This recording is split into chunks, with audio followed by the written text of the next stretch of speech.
Atan ay mı, anan gün mü?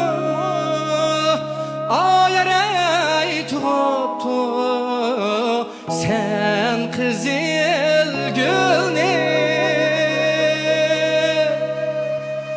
Senin kuyun selip tu ayarey minin de küç bol bol ne?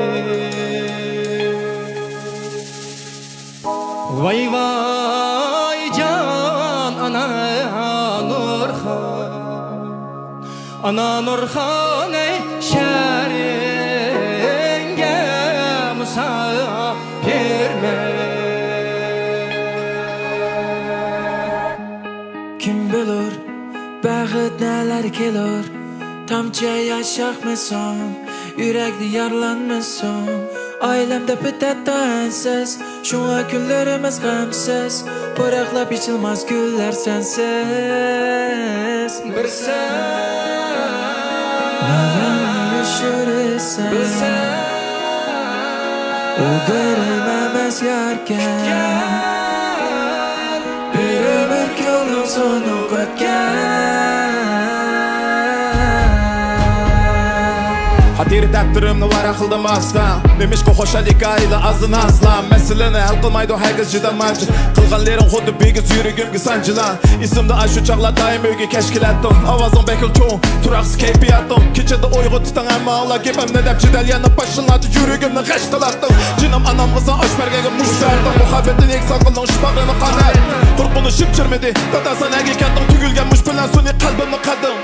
Doğru bu ardı uzun mezgil öttü. Unuldurmaydı vakitler gizemini.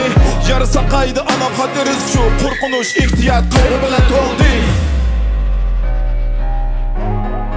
Tozu diyem, ılıq gülgem, qeynişon söygen, aletdən uçdu şudem. Zəhər tikən, sancılı ürəkəm, acızğa qol tək üzgən kişi namərd çıxən. Tozu diyem, ılıq gülgem, qeynişon söygen, aletdən uçdu şudem.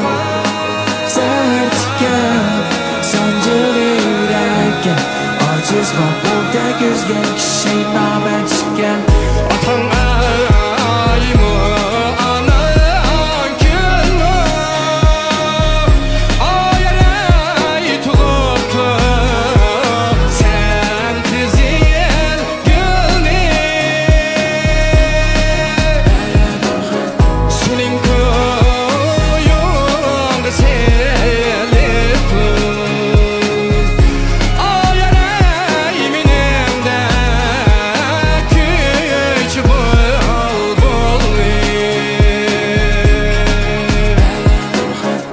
Vay vay can ana Nurhan, ana Nurhan ey şer